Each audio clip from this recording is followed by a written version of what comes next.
What's the difference between judgment and discernment?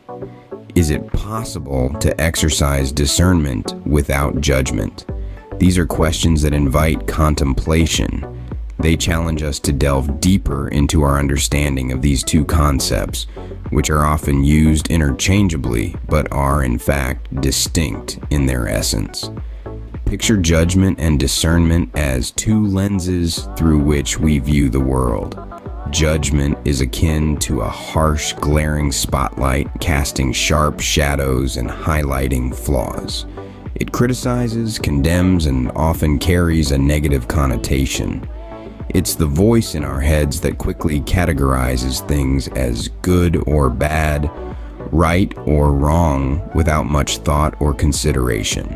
On the other hand, discernment is more like a soft, focused beam of light, illuminating things just as they are.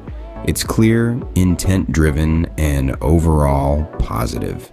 It's the process of seeing things clearly and understanding them in a neutral and unbiased way. Imagine sitting at a table with a menu of 10 options.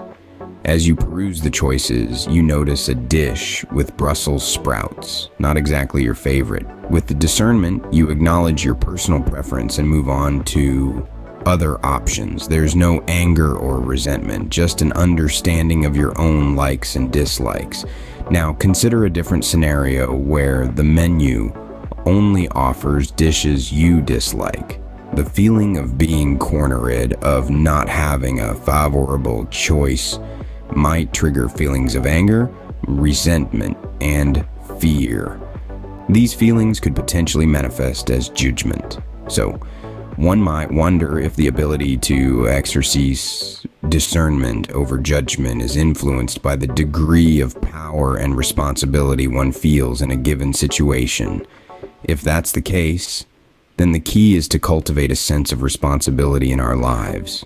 In essence, judgment involves assigning a moral or ethical value to something, often based on personal biases, whereas discernment is about understanding and acknowledging differences without the emotional baggage. It's about seeing things clearly, neutrally, and making informed decisions. So, is it possible to exercise discernment without judgment? The answer is a resounding yes. By fostering self-awareness, practicing mindfulness, and cultivating an attitude of acceptance, we can learn to see things as they are without the tinted glasses of judgment. In conclusion, judgment and discernment, while often conflated, are distinct in their nature. One is reactive and emotionally charged, while the other is proactive and impartial. By understanding these differences, we can learn to navigate our lives with more clarity, acceptance, and grace. Remember, the world isn't simply black and white, but a kaleidoscope of colors. It's up to us to see it in its true, vibrant form.